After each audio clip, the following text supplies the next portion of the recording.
മാസാമാസം കുട്ടികളുടെ പനിയും ചുമയായിട്ട് ഹോസ്പിറ്റൽ കയറി ഇറങ്ങുന്നവരാണോ നിങ്ങൾ? അല്ലെങ്കിൽ നിങ്ങളുടെ വീട്ടിൽ സ്വന്തമായിട്ട് ട്രീറ്റ് ചെയ്യാൻ വർണ്ണശബലമായ ആൻറ്റിബയോട്ടിക് ശേഖരങ്ങളുണ്ടോ? എന്നാൽ ഈ വീഡിയോ നിങ്ങൾക്കുള്ളതാണ്. കുട്ടികൾ എപ്പോഴും എക്സ്പ്ലോർ ചെയ്യുന്നത് എല്ലാം ടച്ച് ചെയ്തും സ്മെല്ല് ചെയ്തും ഫീൽ ചെയ്തും ഒക്കെയാണ്. അത് നമുക്ക് നിർത്താൻ പറ്റില്ല. That's how they grow.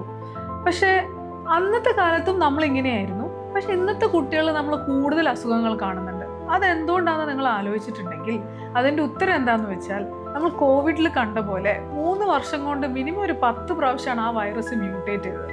അതേപോലെ തന്നെ എല്ലാ ബാക്ടീരിയക്കും വൈറസിനും ഉണ്ട് ആ സ്വഭാവം. അപ്പോൾ ഇങ്ങനെയെല്ലാം കളിച്ച് വരുമ്പോൾ പണ്ടത്തെ കാലത്ത് ഇത്രയും മ്യൂട്ടേറ്റഡ് ആയിട്ടുള്ള അസുഖങ്ങൾ ഉണ്ടായിട്ടില്ല. അതുകൊണ്ട് തന്നെയാണ് അന്ന് അത്രയൊന്നും കാണാത്തത്. രണ്ടാമത്തത്, നമ്മുടെ ഭക്ഷണ രീതികൾ വളരെ ഡിഫറെൻ്റ് ആയിരുന്നു. ഇന്നത്തെ കാലത്ത് എൻ്റെ കുട്ടി ഉൾപ്പെടെ എത്ര BLW പോലത്തെ കാര്യങ്ങൾ ചെയ്തിട്ട് നമ്മൾ കുട്ടികളെ ന്യൂട്രീഷ്യസ് ആയിട്ട് കഴിക്കാൻ ശീലിപ്പിച്ചാലും മാസ്റ്റർ ഷെഫ് ലെവലിൽ ക്രിയേറ്റീവ് ആയാൽ മാത്രമാണ് അവരെ കൊണ്ട് 1 ounce ഓഫ് ക്യാരറ്റെങ്കിലും കഴിപ്പിക്കാൻ പറ്റുക.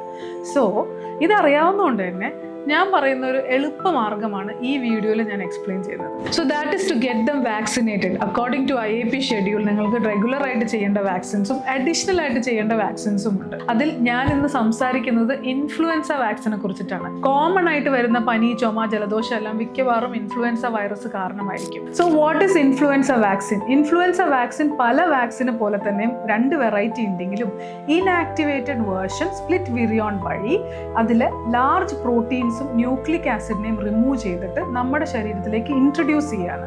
ഇതുവഴി നമ്മുടെ ശരീരത്തിനെ ട്രിക്ക് ചെയ്യാണ് ആൻറ്റിബോഡീസ് ക്രിയേറ്റ് ചെയ്യാൻ, as a real virus infection വന്ന പോലെ തന്നെ.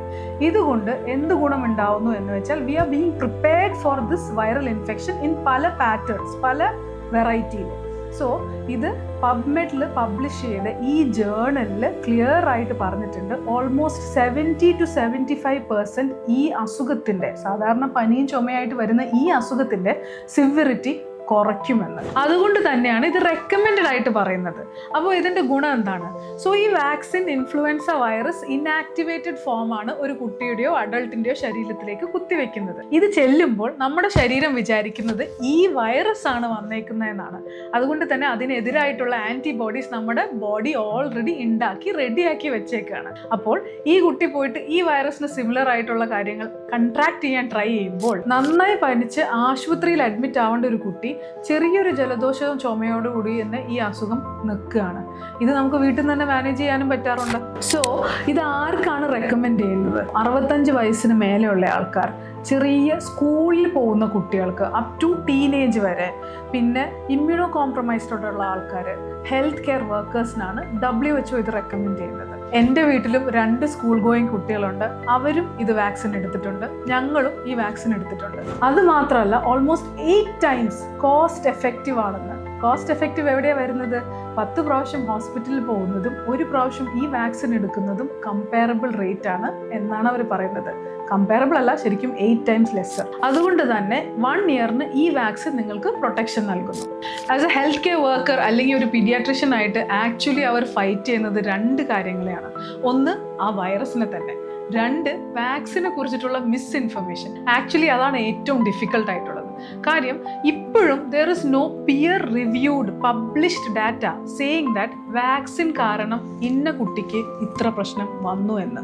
ആകെ ഉള്ളത് ഓൺലൈനിൽ അവൈലബിൾ ആയിട്ടുള്ള കുറേ വീഡിയോസാണ്. അത് വെച്ചിട്ടാണ് നമ്മളിന്ന് നമ്മുടെ കുട്ടികളെ ട്രീറ്റ് കറക്റ്റായിട്ട് ചെയ്യണോ വേണ്ടേ എന്ന് നിങ്ങൾ തീരുമാനിക്കുന്നത്. രണ്ടാമത്തെ കാര്യം, ഇന്ന് നിങ്ങൾ പല അസുഖങ്ങളുടെയും പേര് പോലും കേൾക്കാത്തത് നിങ്ങളുടെ പാരൻസ് നിങ്ങൾക്ക് തന്ന ആ വാക്സിനേഷൻ ഷെഡ്യൂൾ അനുസരിച്ചുള്ള പ്രൊട്ടക്ഷൻ കാരണമാണ്. നമ്മൾ ഇന്ത്യയിലാണ് ജീവിക്കുന്നത്. പല അസുഖങ്ങൾക്കും വളരെയധികം വെസ്റ്റിനെ കമ്പയർ ചെയ്യുമ്പോൾ ഇന്നും പ്രോണാണ്. But because of our immunisation protocol you are safe. അപ്പോൾ ആ പ്രൊട്ടക്ഷൻ നിങ്ങളുടെ കിഡ്സിൻ്റെ അടുത്ത് ഡിനൈ ചെയ്യുന്നത് actually it is not the right thing. ഇതിൽ കുറച്ചും കൂടി ക്ലിയർ ആയിട്ട് പറയുകയാണെങ്കിൽ, മീസിൽസ് മൂലം കണ്ണ് നഷ്ടപ്പെട്ട കുട്ടിയോ, പോളിയോ കാരണം കാല് നഷ്ടപ്പെട്ട കുട്ടിയോ, അല്ലെങ്കിൽ ഒരു ജനറേഷൻ മുഴുവനായിട്ട് കുറേ ചെറിയ കുട്ടികളെ അടക്കം ചെയ്യുന്നതോ നമ്മളിപ്പോൾ കാണുന്നില്ല. So please take N informed decision. നിങ്ങൾക്ക് എന്തെങ്കിലും സംശയം നിങ്ങളുടെ കുട്ടിയുടെ ആരോഗ്യത്തിലുണ്ടെങ്കിൽ അതിനെക്കുറിച്ച് പഠിച്ച് അത് മാത്രം ചിന്തിച്ച് ജീവിക്കുന്ന കുറേ പീഡിയാട്രിഷ്യന്മാർ നമ്മുടെ നാട്ടിലുണ്ട്. So take A consult from them and then take action.